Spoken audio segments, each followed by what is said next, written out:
তিস্তা প্রকল্পে অর্থায়ন করতে চায় ভারত, জানালেন পররাষ্ট্রমন্ত্রী। ভিসা প্রক্রিয়া দ্রুত করতে ভারতের পররাষ্ট্র সচিবের সঙ্গে আলোচনা। চট্টগ্রামের কর্ণফুলী নদীতে প্রশিক্ষণ বিমান বিধ্বস্ত, এক পাইলট নিহত, হাসপাতালে চিকিৎসাধীন আরেকজন। উপজেলা নির্বাচন নিরপেক্ষ হয়েছে বলেই বিএনপির অনেকে পাশ করেছেন, বললেন স্বরাষ্ট্রমন্ত্রী। তৃণমূলের আস্থা হারিয়েছেন দলটির নেতারা। এবং ৪১৯ যাত্রী নিয়ে সৌদির উদ্দেশ্যে ঢাকা থেকে ছেড়েছে প্রথম হজ ফ্লাইট। হজ প্রক্রিয়া স্বস্তির হবে প্রত্যাশা ধর্মমন্ত্রীর।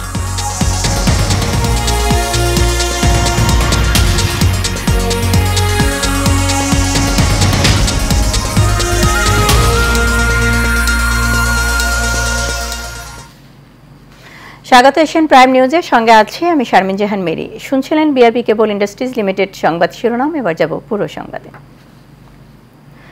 তিস্তা প্রকল্পে অর্থায়ন করতে চায় ভারত বলে জানিয়েছেন পররাষ্ট্রমন্ত্রী ডক্টর হাসান মাহমুদ। ঢাকা সফররত ভারতের পররাষ্ট্র সচিবের সাথে বৈঠক শেষে কথা বলেন তিনি।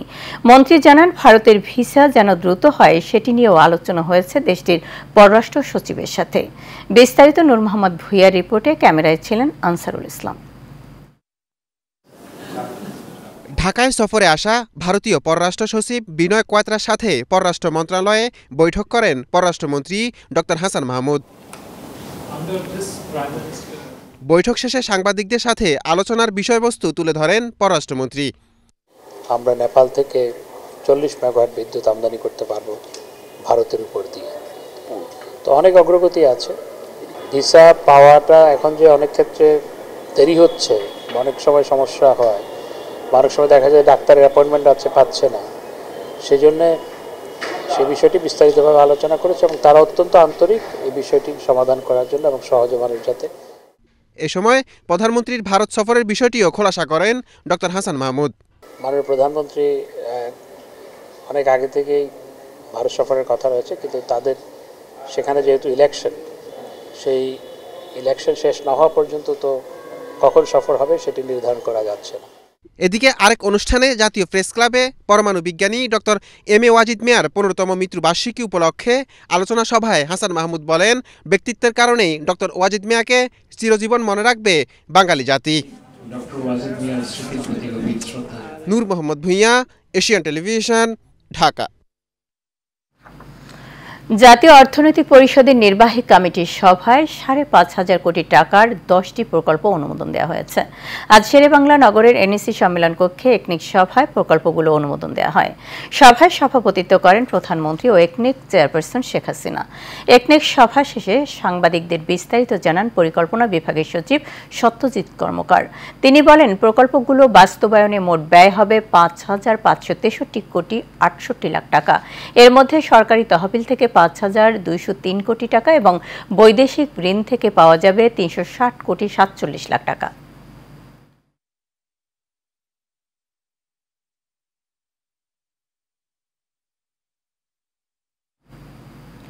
চট্টগ্রামের কর্ণফুলী নদীতে বাংলাদেশ বিমান বাহিনীর একটি প্রশিক্ষণ বিমান বিধ্বস্ত হয়েছে। এতে এক পাইলট নিহত হয়েছেন, হাসপাতালে ভর্তি রয়েছেন আরেকজন। আন্তঃবাহিনী জনসংযোগ পরিদপ্তর আইএসপিআর এক বার্তায় জানিয়েছে, চট্টগ্রামের কর্ণফুলী নদীতে বাংলাদেশ বিমান বাহিনীর একটি প্রশিক্ষণ বিমান বিধ্বস্ত হয়েছে। আজ সকাল 10:30টার দিকে চট্টগ্রাম বন্দরের পতেঙ্গা কন্টেইনার টার্মিনাল এলাকায় এই দুর্ঘটনা ঘটে। প্রশিক্ষণ বিমান বিধ্বস্ত হওয়ার ঘটনায় 2 পাইলট প্যারাসুটে নামতে সক্ষম হন। দ্রুত তাদের উদ্ধার করে হাসপাতালে নেওয়া হলে দুপুরে 12:30টার দিকে পাইলট স্কোয়াড্রন লিডার অসীম জওয়ারদারের মৃত্যুর বিষয়টি নিশ্চিত করেন চিকিৎসক। আহত কো-পাইলট উইং কমান্ডার সুহান হাসপাতালে চিকিৎসাধীন রয়েছেন। এ ঘটনায় শোক জানিয়েছেন প্রধানমন্ত্রী শেখ হাসিনা। এছাড়া শোক সন্তপ্ত পরিবারের প্রতি গভীর সমবেদনা জানিয়েছেন বিমান বাহিনী প্রধান air chief marshal Sheikh Abdul Hannan.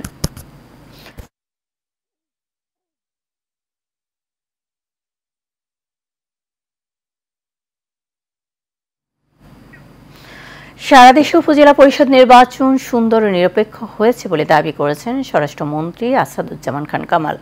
বিকেলে সাভারের জাহাঙ্গীরনগর বিশ্ববিদ্যালয় 2022 শিক্ষাবর্ষের প্রবেশিকা অনুষ্ঠানে যোগ দিয়ে সাংবাদিকদের সাথে আলাপকালে তিনি একথা বলেন।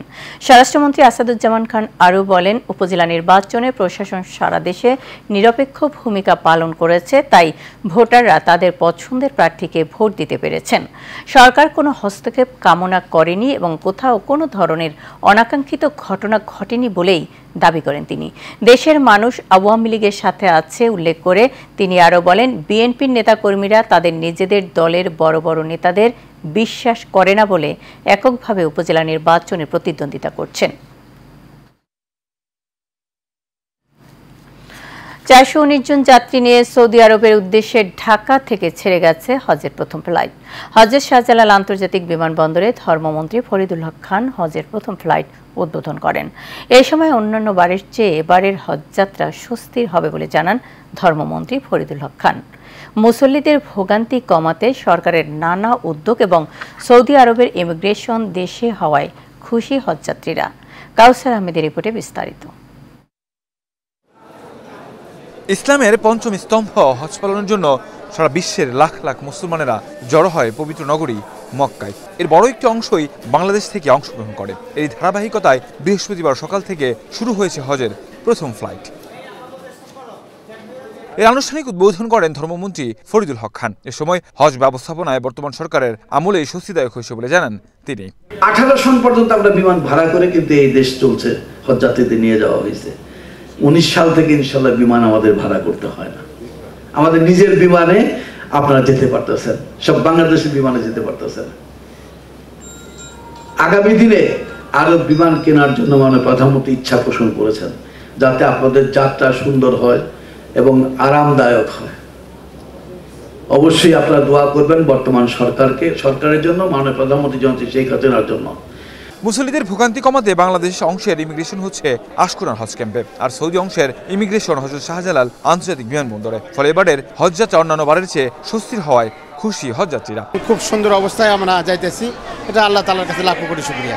আল্লাহ তাআলা আমাদের সাথে সবার হজ জন্য কবুল করে। যেরকম আমি শুনেছিলাম যে অনেক রকম জটিলতা থাকে, এবার আমি ইনশাআল্লাহ খুব ভালোভাবে আসছি, রাস্তায় জ্যামও নাই এবং ফার্স্ট ফ্লাইট। আল্লাহর কাছে অনেক অনেক শুকর। আল্লাহ আমাদের সুস্থ রাখে, সুস্থ মস্তিষ্কে আল্লাহর কাছে ইবাদত করতে পারি, এইটাই চাই। চাঁদ দেখা সাপেক্ষে 16 জুন থেকে লাব্বাইক আল্লাহুম্মা লাব্বাইক ধ্বনিতে মুখরিত হবে কাবা চত্বর। বিশ্বের নানা প্রান্তের মুসলমানরা আল্লাহর ডাকে সাড়া দিয়ে হাজির হবেন মক্কায়। কাউসার আহমেদ, এশিয়ান টেলিভিশন, ঢাকা। দেশের রপ্তানি খাতে গুরুত্বপূর্ণ অবদান রাখায় 2022 সালের জন্য 184 জন ব্যবসায়ীকে বাণিজ্যিক গুরুত্বপূর্ণ ব্যক্তি বা সিআইপি হিসেবে নির্বাচিত করেছে বাণিজ্য মন্ত্রণালয়। বিকেলে রাজধানীর স্থানীয় একটি হোটেলে বাণিজ্য মন্ত্রণালয়ের সিনিয়র সচিব তপন কান্তি ঘোষের সভাপতিত্বে বাণিজ্য প্রতিমন্ত্রী আহসানুল ইসলাম টিটু দেশের খ্যাতনামা রপ্তানিকারকদের সিআইপি কার্ড তুলে দেন। সিআইপিদের মধ্যে সরাসরি রপ্তানি খাতে অবদানের জন্য 184 জনকে নির্বাচিত করা হয়েছে। তাদের মধ্যে কাঁচা পাট শ্রেণীতে 2 জন, পাটজাত পণ্যে 4 জন, চামড়াজাত পণ্যে 6, হিমায়িত খাদ্যের 4, ওভেন পোশাকে 17, ওভেন পোশাক শ্রেণীতে 1 জন, কৃষি পণ্যে 5, কৃষি প্রক্রিয়াজাত পণ্যে 5, হালকা প্রকৌশল পণ্যে 4, ফার্মাসিউটিক্যালস শ্রেণীতে 3 এবং হস্তশিল্প শ্রেণীতে 4 জন সিআইপি নির্বাচিত হয়েছেন। ফিলিস্তিনের পক্ষে এবার সোচ্চার হয়ে মাঠে নেমেছে বঙ্গবন্ধু সৈনিক লীগ। ইসরায়েলের আগ্রাস রুখতে প্রয়োজনে আবারও যুদ্ধে নামার ঘোষণা দিলেন বঙ্গবন্ধু সৈনিক লীগের সভাপতি বীর মুক্তিযোদ্ধা আলহাজ হারুন রশিদ সিআইপি। বিকেলে এশিয়ান টেলিভিশনের প্রধান কার্যালয়ে সারা বাংলাদেশের বঙ্গবন্ধু সৈনিক লীগের নেতাকর্মীদের উদ্দেশ্যে তিনি বলেন, শনিবার থেকে ফিলিস্তিনের পক্ষে মাঠে নামতে হবে। বিশ্ব নেতাদের টনক নড়াতে সব ধরনের কর্মসূচি হাতে নেওয়া হয়েছে বলেও জানান বীর মুক্তিযোদ্ধা আলহাজ হারুন রশিদ সিআইপি। তিনি জানান, শনিবার কেন্দ্রীয় শহীদ মিনারে ফিলিস্তিনের নিরীহ মুসলমানদের উপর হামলা বন্ধে বিক্ষোভ কর্মসূচি পালন করা হবে। একই সাথে সারা দেশের নেতাকর্মীদের নিয়ে ইসরায়েলি বর্বর হামলা বিরোধী কর্মসূচি পালন করবে সংগঠনটি।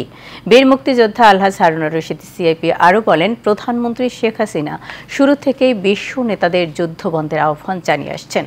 সারা বিশ্বের মুসলমানরা এক হয়ে ফিলিস্তিনের পক্ষে দাঁড়ানোর আহ্বানও জানান বীর মুক্তিযোদ্ধা আলহাজ হারুন রশিদ সিআইপি।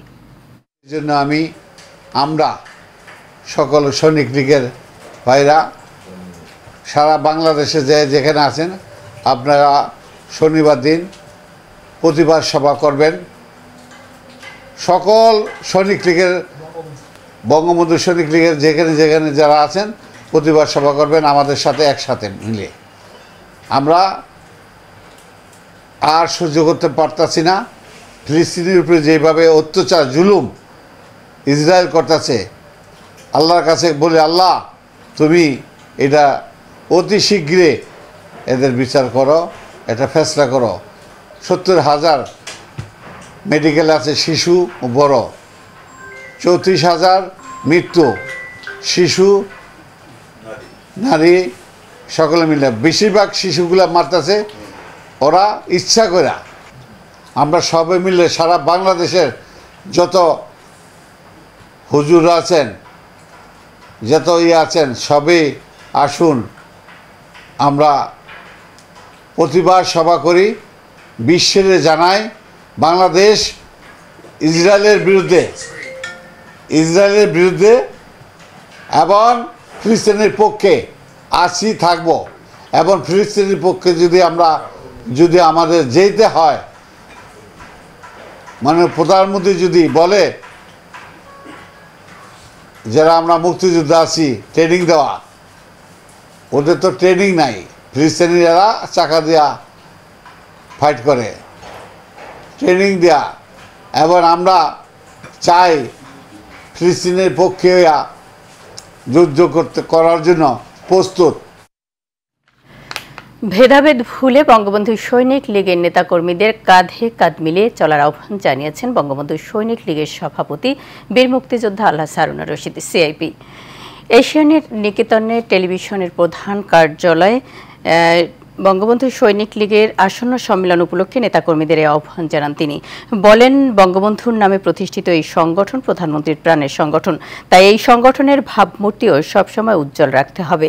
এই সময় আলহাজ হারুনুর রশিদ সিআইপি সারা দেশে নেতাকর্মীদের সকল অন্যায় অনিয়মের ঊর্ধ্বে উঠে বঙ্গবন্ধুর আদর্শ বাস্তবায়নের তাগিদ দেন। তিনি আরও বলেন, সভাপতির দায়িত্ব নেয়ার পর থেকে তিনি ঢাকা সহ সারা দেশের অধিকাংশ জেলা এবং উপজেলা কমিটি সম্পন্ন করেছেন। এই সংগঠনকে শক্তিশালী করতে আগামী দিনে শত যোগ্য মেধাবী নেতৃত্ব তৈরির পাশাপাশি সবাইকে ঐক্যবদ্ধ থাকার আহ্বান জানান বীর মুক্তিযোদ্ধা আলহাজ হারুনুর রশিদ সিআইপি। একসাথে আমরা সম্মেলন করব। বঙ্গবন্ধু সৈনিক লীগ একত্র হয়ে একসাথে কাঁধে কাঁধ মিলে আগে বেড়ে যাব। মাননীয় প্রধানমন্ত্রীর হাতকে শক্তিশালী করব। বঙ্গবন্ধু সৈনিক লীগ অনেক এগিয়ে যাবে আপনারা যদি আমাদের সাথে কাঁধে কাঁধ মিলিয়ে কাজ করেন। আসুন আমরা হিংসাবাদ বাদ দিয়ে একসাথে কাজ করি।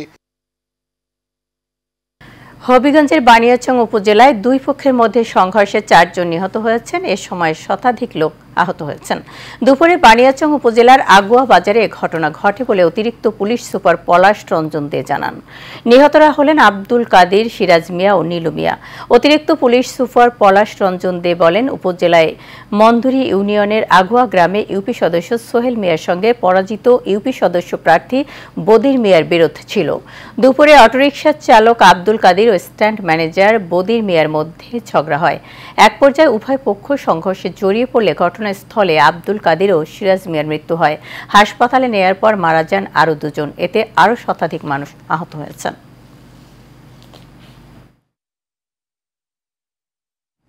রাজধানীর রেডিসন হোটেল বলরুমে সিআইপি কার্ড প্রদান করা হয়েছে। দেশের বিশিষ্ট ব্যবসায়ী ও রপ্তানিকারক 184 জনকে এই সিআইপি কার্ড দেওয়া হয়। প্রধান অতিথি বাণিজ্য প্রতিমন্ত্রী আহসানুল ইসলাম টিটুর হাত থেকে সিআইপি কার্ড গ্রহণ করেন ফারদিন এক্সেসরিজ লিমিটেডের chairman Omar Faruk CIP, Padma spinning and composite লিমিটেডের ব্যবস্থাপনা পরিচালক M A. Kaiyum CIP, star packaging and accessories লিমিটেডের ব্যবস্থাপনা পরিচালক দেলোয়ার হোসেন মজুমদার মাসুক সিআইপি। অনুষ্ঠানে সভাপতিত্ব করেন বাণিজ্য মন্ত্রণালয়ের সিনিয়র সচিব তপন কান্তি ঘোষ। বিশেষ অতিথি ছিলেন এফবিসিসিআই এর প্রেসিডেন্ট মাহবুবুল আলম, রপ্তানি উন্নয়ন bureau vice chairman A H M. Ahsan. Shahjalal Islami Bank PLC 23 বছর পূর্তি উদযাপন উপলক্ষে কর্পোরেট প্রধান কার্যালয় সহ ব্যাংকের সকল শাখা ও উপশাখায় পবিত্র কোরআন খতম এবং দোয়া মাহফিল হয়েছে। এছাড়া প্রধান কার্যালয় পরিষদ সভা কক্ষে প্রতিষ্ঠা বার্ষিকীর কেক কেটে 23 বছর পূর্তি উদযাপন করা হয়। শাহজালাল ইসলামী ব্যাংকের ভাইস চেয়ারম্যান মোহাম্মদ ইউনুস এতে প্রধান অতিথি হিসেবে উপস্থিত ছিলেন। বিশেষ অতিথি ছিলেন ব্যাংকের ভাইস চেয়ারম্যান মহিউদ্দিন আহমেদ, পরিচালক মোহাম্মদ সানাউল্লাহ শাহিদ, আক্কাসউদ্দিন মোল্লা, ইঞ্জিনিয়ার মোহাম্মদ তৌহিদুর রহমান, আব্দুল হালিম, ফকির আখতারুজ্জামান খন্দকার, সাকিব আহমেদ এবং ব্যবস্থাপনা পরিচালক মুসলিম Uddin Ahmed.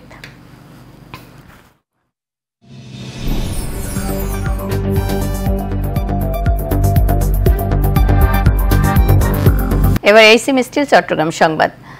Bangladesh red crescent society Chittagong city ইউনিটের আয়োজনে ও চট্টগ্রাম সিটি যুব রেড ক্রিসেন্টের সহযোগিতায় নানা কর্মসূচির মাধ্যমে বিশ্ব রেড ক্রিসেন্ট দিবস পালন করা হয়েছে। কর্মসূচির মধ্যে ছিল শান্তি র্যালি, রক্তদান কর্মসূচি, চট্টগ্রাম মেডিকেল কলেজ হাসপাতালে শিশু ওয়ার্ডে খাদ্য বিতরণ, স্কুল কলেজ ইউনিটের উদ্যোগে দেয়ালিকা প্রদর্শনী, দিবসের তাৎপর্য নিয়ে আলোচনা সভা। জাতীয় পতাকা ও রেড ক্রিসেন্ট পতাকা উত্তোলনের মধ্য দিয়ে দিনব্যাপী কর্মসূচি শুরু হয়। সভায় প্রধান অতিথি ছিলেন চট্টগ্রাম সিটি রেড ক্রিসেন্টের চেয়ারম্যান ও চট্টগ্রাম সিটি কর্পোরেশনের মেয়র বীর মুক্তিযোদ্ধা মোহাম্মদ রেজাউল করিম চৌধুরী। বিশেষ অতিথি ছিলেন বিটিভি চট্টগ্রামের জেনারেল ম্যানেজার নূর আনোয়ার হোসেন রঞ্জু সহ আরো অনেকে। এবার খেলার খবর। ক্রীড়া পরিদপ্তর, যুব ও ক্রীড়া মন্ত্রণালয়ের উদ্যোগে দেশের বিভিন্ন প্রান্ত থেকে প্রতিভাবান খুদে অ্যাথলিট বাছাই করে অনুষ্ঠিত হল বঙ্গবন্ধু জাতীয় জুনিয়র অনূর্ধ্ব-15 অ্যাথলেটিক প্রতিযোগিতা ও পুরস্কার বিতরণী অনুষ্ঠান। আজ বাংলাদেশ ক্রীড়া শিক্ষা প্রতিষ্ঠান বিকেএসপি সাভারে দিনব্যাপী আয়োজনে প্রতিযোগিতার উদ্বোধন, সমাপনী ও পুরস্কার বিতরণী অনুষ্ঠানে প্রধান অতিথি হিসেবে উপস্থিত ছিলেন ক্রীড়া ও যুব মন্ত্রণালয়ের অতিরিক্ত সচিব ডক্টর মোহাম্মদ আবুল হোসাইন। অনুষ্ঠানে সভাপতিত্ব করেন ক্রীড়া পরিদপ্তরের পরিচালক আনম তরিকুল ইসলাম। বিশেষ অতিথি হিসেবে উপস্থিত ছিলেন বিকেএসপির মহাপরিচালক ব্রিগেডিয়ার জেনারেল মোহাম্মদ মোতাহার হোসেন। এছাড়া বঙ্গবন্ধু জাতীয় জুনিয়র অনূর্ধ্ব-15 সাঁতার প্রতিযোগিতা ও পুরস্কার বিতরণী অনুষ্ঠান হয় বিকেএসপিতে।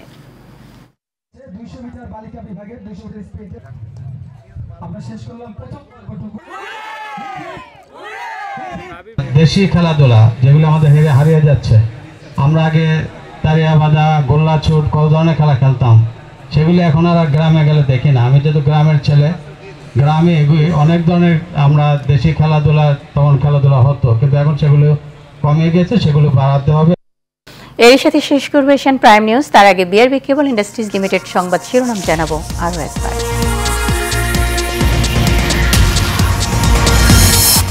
তিস্তা প্রকল্পে অর্থায়ন করতে চায় ভারত, জানালেন পররাষ্ট্রমন্ত্রী। ভিসা প্রক্রিয়া দ্রুত করতে ভারতের পররাষ্ট্র সচিবের সঙ্গে আলোচনা। চট্টগ্রামের কর্ণফুলী নদীতে প্রশিক্ষণ বিমান বিধ্বস্ত, এক পাইলট নিহত, হাসপাতালে চিকিৎসাধীন আরেকজন। উপজেলা নির্বাচন নিরপেক্ষ হয়েছে বলেই বিএনপির অনেকে পাশ করেছেন বললেন স্বরাষ্ট্রমন্ত্রী। তৃণমূলের আস্থা হারিয়েছেন দলটির নেতারা। এবং 419 যাত্রী নিয়ে সৌদির উদ্দেশ্যে ঢাকা থেকে ছেড়েছে প্রথম হজ ফ্লাইট। হজ প্রক্রিয়া স্বস্তির হবে প্রত্যাশা ধর্মমন্ত্রী।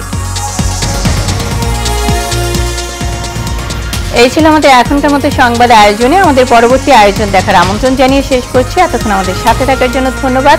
শুভরাত্রি।